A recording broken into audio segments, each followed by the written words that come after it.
Hey folks, welcome back to the channel. Welcome to today's video.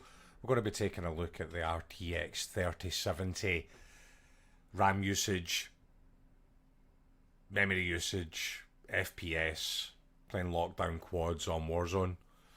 So let's take a look at the graphics settings first.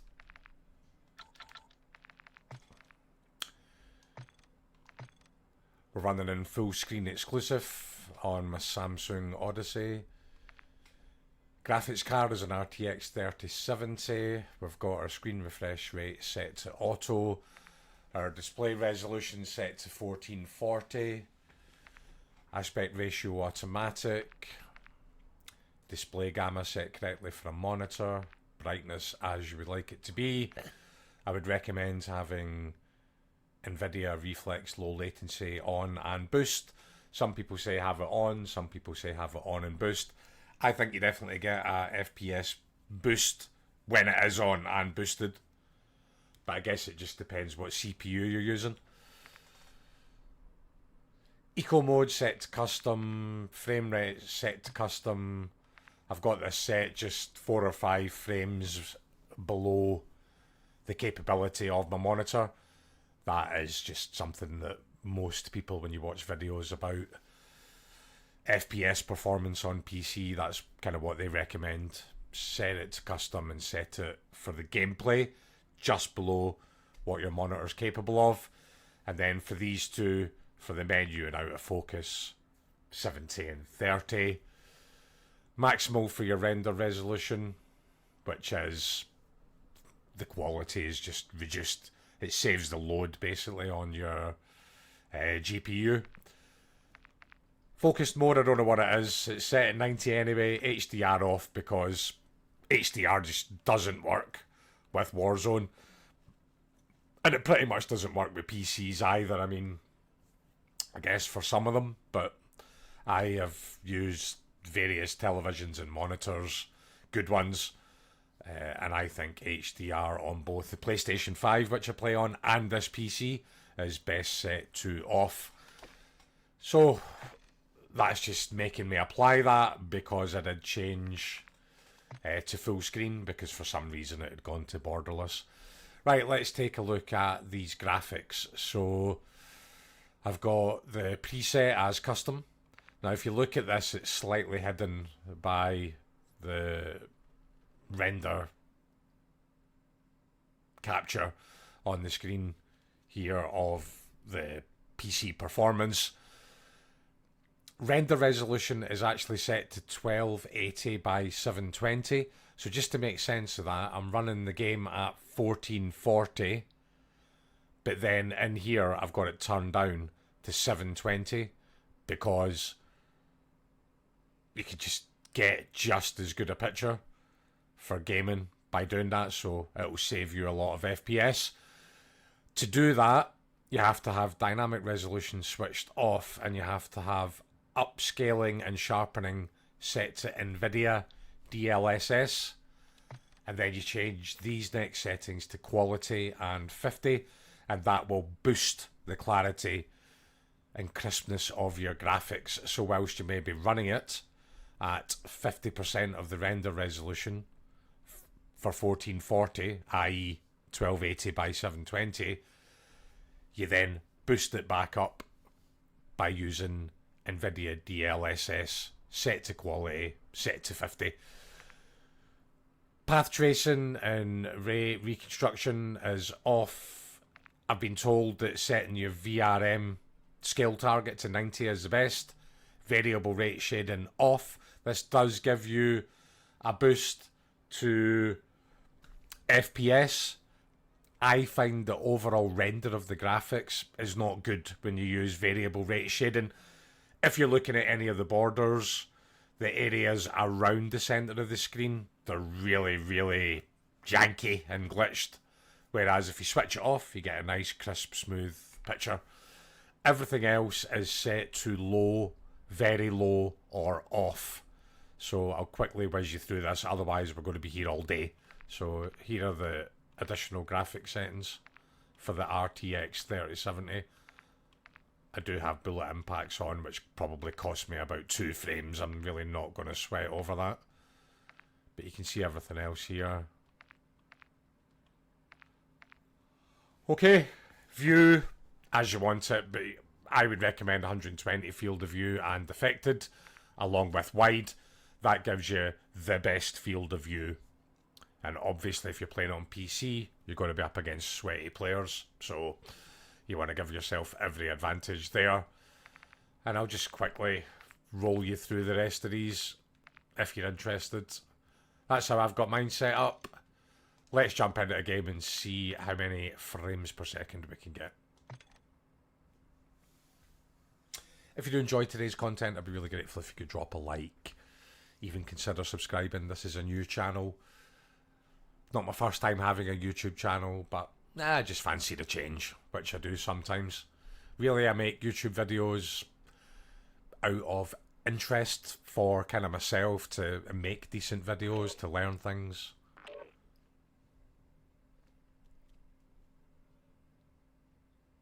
Let's see who we're in with and what we're up against. So I've got everything else that I'm running on this PC set to kind of off or minimum so that there's not many processes running in the background.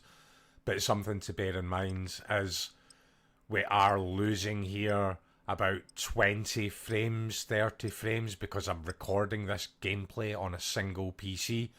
So whatever frame rate we get, you could probably add in 20 or 30 on top of it to compensate for the fact that I'm recording on a single PC.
Okay, mate.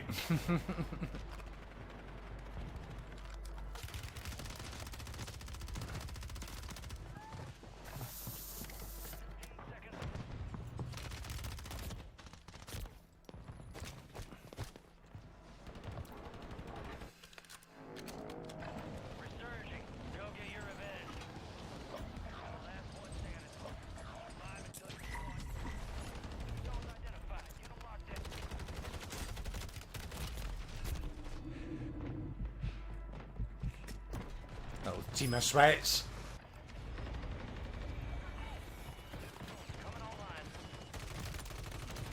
Okay, mate.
Okay, folks, so that is the RTX 3070, how it looks and how it performs now in Call of Duty Warzone 3.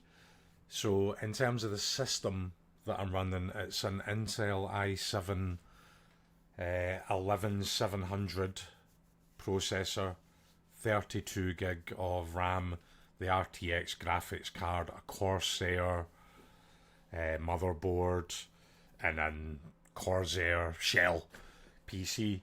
So if you're thinking about a graphics card for playing Warzone, you're not sure if the RTX 3070 is still an option.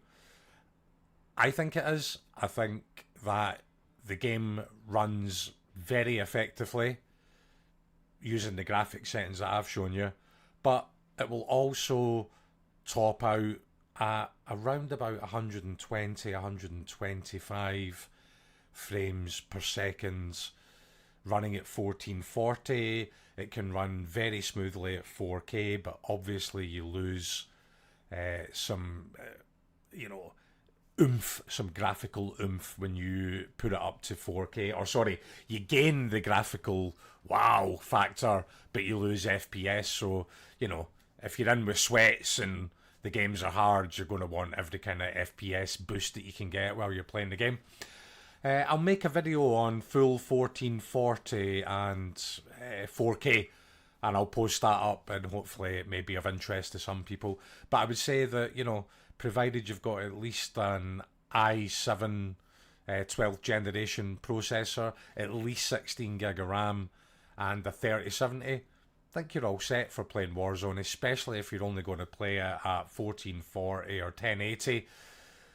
The personal issue that I sometimes feel a little bit is if you have a monitor or a display that can render your games at 144 frames per second, then the RTX with the graphics settings high, it tops out at just about 120. So you always feel like you're missing out on 24 frames that you could be getting on your monitor.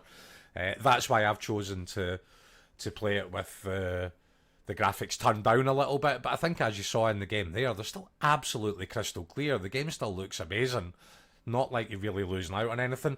I jumped between the PC and the PS5, and playing the game at these render rates that I've shown you on the PC still looks better than the PS5 half the time, because the PS5 struggles to maintain the 120 FPS plus the graphical quality. So sometimes the graphical quality is really diminished, whereas I don't really notice that with the RTX at all. So anyway, that's enough for today. I hope you've enjoyed the video, guys. Thanks so much for watching. I'll make another one in 1440 and another one in 4K. Take care. Bye.